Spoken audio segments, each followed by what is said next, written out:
कैसे हैं आप सबका स्वागत है आज के इस वीडियो में। इस वीडियो में हम बात करने वाले हैं अयोध्या में बन रहे राम मंदिर के खासियतों के बारे में तथा अयोध्या में स्थित प्राचीन राम मंदिर के बारे में, जिसका इतिहास बहुत ही कम लोग जानते होंगे। तो चलिए देर ना करते हुए इस वीडियो को शुरू करते हैं। भगवान राम के इस मंदिर की खासियत जानने से पहले हम जरा यहाँ के इतिहास के बारे में जान लेते हैं। भगवान राम भारत की भूमि के कण कण में बसे हैं तथा हर भारतवासियों के रोम रोम में भगवान राम बसे हैं तथा सदियों से प्रभु राम हर भारतवासी के आराध्य रहे हैं। सनातन धर्म के पौराणिक ग्रंथ रामायण के अनुसार भारत के अयोध्या में ही भगवान राम ने अवतार लिया था। महर्षि वाल्मीकि के द्वारा रचित रामायण में भगवान राम के जन्म का उल्लेख मिलता है। महर्षि वाल्मीकि जी ने बताया है कि भगवान राम का जन्म चैत्र मास के शुक्ल पक्ष की नवमी तिथि को पुनरावसु नक्षत्र और कर्क लग्न में हुआ था। भगवान राम का जन्म सरयू नदी के किनारे बसी अयोध्यापुरी में राजा दशरथ के घर पर हुआ था। ग्रंथों के अनुसार अयोध्या नगरी को वैवस्वत मनु ने बसाया था। ये भगवान राम के पूर्वज थे।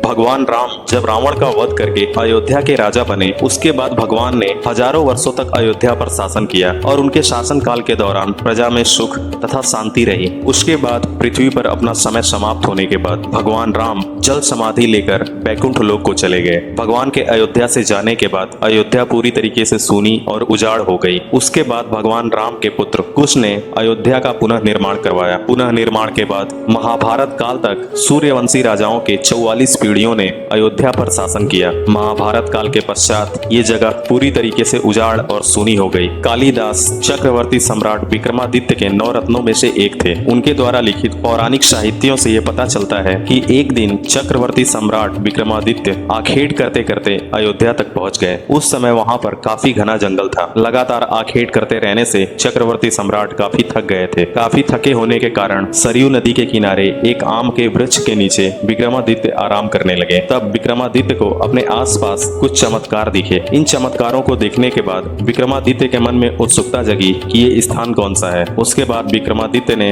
इस स्थान के बारे में अगल बगल के ऋषि मुनियों तथा तपस्वियों से पता करवाया तो उन्हें पता चला कि ये वही स्थान है जहां भगवान राम ने कभी जन्म लिया था। ये वही स्थान है जो भगवान की नगरी है, जिसे अयोध्या के नाम से जाना जाता था। तब विक्रमादित्य ने यहाँ पर मंदिर, महल तथा सरोवरों का निर्माण करवा के इस नगरी को सुंदर बनवाया। सम्राट विक्रमादित्य के द्वारा भगवान राम के जन्मभूमि के स्थान पर ही 84 स्तंभों वाले काले रंग के कसौटी के पत्थरों का एक भव्य और विशाल मंदिर का निर्माण करवाया गया और यही काले रंग के कसौटी के पत्थरों को खुदाई के दौरान प्राप्त किया गया, जिसे साक्ष्य के तौर पर अदालत में भी पेश किया गया। समय के साथ साथ अन्य शासकों तथा राजाओं के द्वारा राम मंदिर का जीर्णोद्धार करवाया गया। कई ऐतिहासिक ग्रंथों और साक्ष्यों में प्राचीन अयोध्या नगरी तथा वहां पर भगवान राम के जन्म का उल्लेख मिलता है। जैसे जैसे समय बीतता गया वैसे वैसे भारत पर आक्रमणकारियों तथा आक्रांताओं का आक्रमण बढ़ता गया। भारत में स्थित हजारों मंदिरों को सबसे ज्यादा नुकसान मुगल आक्रमणकारियों के द्वारा किया गया। लगातार होते आक्रमणों के बाद भी 14वीं सदी तक भगवान राम के इस मंदिर को कोई नुकसान नहीं हुआ। पर बाबर के द्वारा ईस्वी सन 1527 से 28 ईस्वी के दौरान प्राचीन राम मंदिर को तोड़ दिया गया और वहां पर एक मस्जिद का ढांचा तैयार कर दिया गया। पर कहते हैं ना कि कोई भी शक्ति सत्य को दबा नहीं सकती और भगवान राम का नाम तो शाश्वत है। इस संसार के रचयिता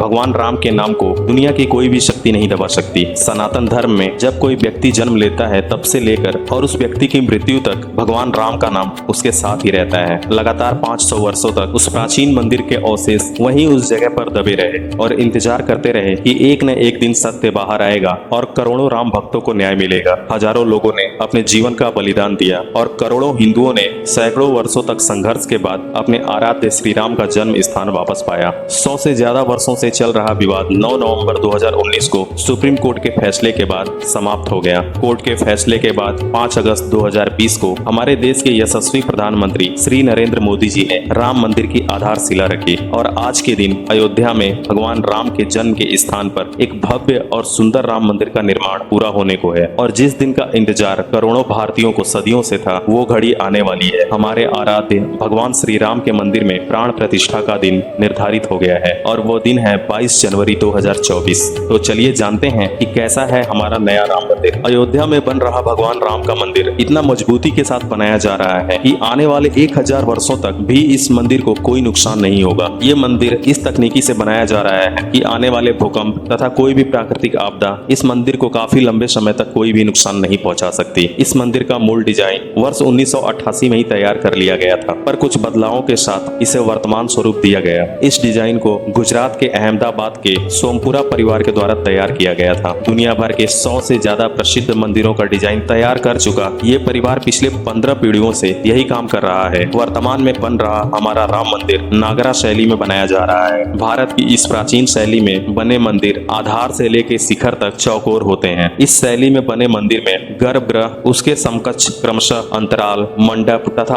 अर्ध मंडप होते हैं। एक ही अक्ष पर एक दूसरे से लगे ही इन भागों का निर्माण किया जाता है। इस मंदिर का निर्माण L&T यानी लर्सन एंड टर्बो और टाटा कंसल्टेंसी इंजीनियरिंग लिमिटेड जैसी भारत की दिग्गज कंपनियां कर रही हैं। साथ ही अनेकों सरकारी तथा गैर सरकारी संस्थाएं मंदिर के निर्माण में अपना महत्वपूर्ण योगदान दे रही हैं। अयोध्या में बन रहे प्रभु श्री राम के इस मंदिर की ऊंचाई 161 फीट, लंबाई 360 फीट और इसकी चौड़ाई 235 फीट होगी। 3 मंजिला भगवान राम के इस मंदिर की हर एक मंजिल 20 फीट की होगी। भगवान राम के इस गगनचुंबी मंदिर में लोहे का प्रयोग बिल्कुल भी नहीं किया जाएगा। राम मंदिर के गर्भगृह में भगवान की 2 मूर्तियां रखी जाएंगी। एक मूर्ति में भगवान राम के 5 वर्ष की आयु में दर्शन होंगे तथा दूसरी मूर्ति में भगवान का वर्तमान स्वरूप नजर आएगा। बाल्य अवस्था वाली मूर्ति की ऊंचाई 51 इंच की होगी। अगर बात करें भगवान राम के मंदिर के निर्माण में लगने वाली लागत का, तो भगवान राम के इस मंदिर के निर्माण में कुल 1800 करोड़ रुपए की लागत आएगी। इस मंदिर के निर्माण में लगने वाले बलुआ पत्थरों को राजस्थान के भरतपुर, पहाड़पुर और सिरोही जिले से मंगवाया गया है तथा मंदिर में लगने वाले सफेद संगमरमर को राजस्थान के मकराना के पहाड़ियों से मंगाया गया है। मंदिर की खिड़कियों और 42 दरवाजों को सागवान की लकड़ी से बनाया जाएगा और ये लकड़ी महाराष्ट्र के चंद्रपुर से मंगाई गई है। महाराष्ट्र के सागवान की इस लकड़ी की खासियत ये है कि ये लकड़ी हजारों वर्षों तक भी नहीं सड़ती। भगवान राम के इस मंदिर में कुल 12 गेट होंगे। 54,700 स्क्वायर फीट में फैला भगवान राम का ये मंदिर 2.7 एकड़ की जगह को कवर करता है। पूरे राम मंदिर का परिसर लगभग 107 एकड़ में फैला होगा, जो कि भगवान राम के इस मंदिर को और भी भव्य